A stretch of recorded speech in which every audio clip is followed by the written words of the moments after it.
Top quality और consistent performance के लिए सिर्फ सिल्वर पंप्स। टॉप क्वालिटी और कंसिस्टेंट परफॉर्मेंस के लिए सिर्फ सिल्वर पंप्स, नाम याद रखना।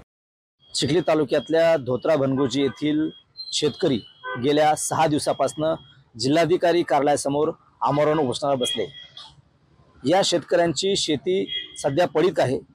बाजूच्या शेतकऱ्यांची शेती या ठिकाणी पेरणी झालेली आहे, मात्र जे शेतकरी या ठिकाणी उपोषणाला बसले त्या शेतकऱ्यांची शेती अद्यापही पडीक आहे। सध्या पेरणीचे दिवस आहेत। शेतकरी उपोषणकर्ते आपल्या सोबत आहेत। आपण जर पाहिलं तर गेल्या 6 दिवसापासून या ठिकाणी हे शेतकरी, महिला शेतकरी सुद्धा या ठिकाणी उपोषणाला बसलेले आहेत। त्यांची एकच मागणी आहे की आमचा जो 143 अंतर्गत रस्ता मंजूर झालेला आहे, आदेश झालेला आहे, तो रस्ता खुला करून द्यावा, जेणेकरून त्यांच्या शेताची पेरणी या ठिकाणी करण्यात येईल। मात्र अद्यापही चिखलीचे तहसीलदार यांनी हा रस्ता खुला करून दिला नाही। परिणामी या शेतकऱ्यांना आमरण उपोषणाला जिल्हाधिकारी कार्यालयासमोर बसावं लागलं आहे। काही शेतकऱ्यांची या ठिकाणी प्रकृती खालावली आहे। शेतकरी आपल्या सोबत आहेत, उपोषण करते। काका, काय सांगाल? गेल्या 6 दिवसापासून तुम्ही या ठिकाणी उपोषणाला बसलात, तुमची शेती पडीक आहे।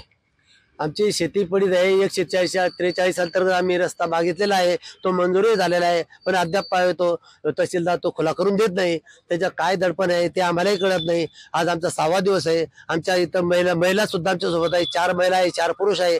महिलांची तब्येत सुद्धा खालावली, तरी सुद्धा कोणते वरिष्ठ अधिकारी सुद्धा आम्हाला भेटायला येत नाही। आमच्या याची उपोषणाची दखल घेत नाही। तुमच्या शेताच्या परिसरातल्या इतर शेतकऱ्यांची शेती पेरली, डवरणी सुरू आहे, मात्र तुमच्या शेतातली अद्याप पेरणी नाही। अजिबात पेरणी नाही। आमच्या इथं गाजर गवत उगवलेलं आहे। आमची कोणती मशागतही नाही। आमच्या रोज उपासमारीची वेळ आलेली आहे।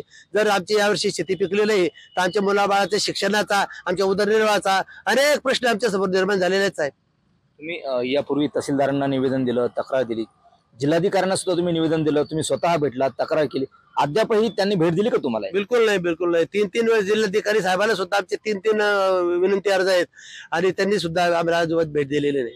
काय तुमची मागणी काय आहे नेमकी? काय कशासाठी बसलात तुम्ही? आम्ही शेतरस्त्यासाठी 143 अंतर्गत शेतरस्ता मंजूर झालेला आहे, त्याचा आदेश झालेला आहे।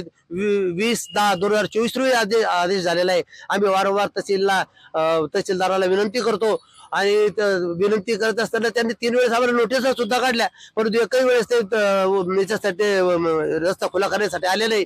एक वेळेस आले, परंतु काय दबाव आला, ते धोऱ्यावरून वापस चालले गेले, त्यांनी रस्ता खुला केला नाही। काय वाटतं तुम्हाला, यामध्ये कुठं राजकीय हस्तक्षेप आहे? नक्कीच राजकीय हस्तक्षेपाचा फार आम्हाला शंका यायला लागल्या की काय कुठं पाणी भरतो आणि विविध प्रकारचे विविध पक्षाचे, असे काही एका पक्षाचे लोक नाही साहेब याच्यामध्ये की कोणी राजकीय हस्तक्षेप करावा। हा शेतकऱ्याचा जिव्हाळ्याचा विषय आहे, त्याच्यात बिलकुल काहीतरी त्यांनी असं माया दाखवली पाहिजेत की राजकारण सोडून याच्या व्यतिरिक्त त्यांनी राजकारण केलं पाहिजे। कारण राजकारण आज समाजकारण त्याच्यामध्ये दडलेलं असतं, पण ते समाजकार्य काही आम्हाला बाहेर आलेलं नाही, आम्हाला ते जाणवतही नाही। एक शेवटचा प्रश्न आहे, महसूल मंत्र्याकडे काय मागणी आहे तुमची? महसूल मंत्री त्यांनी कायदा केलेला आहे, ते तर सांगतात की जिथं पाऊण रस्ता आहे तो आम्ही 12 फूट करून देतो, एकीकडे 12 फूट करून देण्याची मागणी करतात। 143चा नवा कायदा केला आणि त्याची कोणती अंमलबजावणी करत नाही। तर आम्हाला तर असं वाटतं की शासनाला महसूलचे कर्मचारी, प्रशासन काय निवड निष्काळजीपणाने वापरते, याचा शासनाचा त्यांच्यावर काही दबाव नाही असं आम्हाला वाटतं। नक्कीच। तर हे होते उपोषणकर्ते शेतकरी, जे गेल्या 6 दिवसापासून या ठिकाणी उपोषणाला बसलात। त्यांची एकच मागणी आहे की त्यांच्या शेतामध्ये जाणारा जो रस्ता आहे तो खुला करून द्यावा आणि त्यांची शेती जी पडीक आहे ती शेती त्यांना जेणेकरून पेरता येईल अशी मागणी या शेतकऱ्यांची या ठिकाणी आहे। कॅमेरामन निलेश देशमुखसह गणेश सोळंकी, TVN मराठी, बुलढाणा।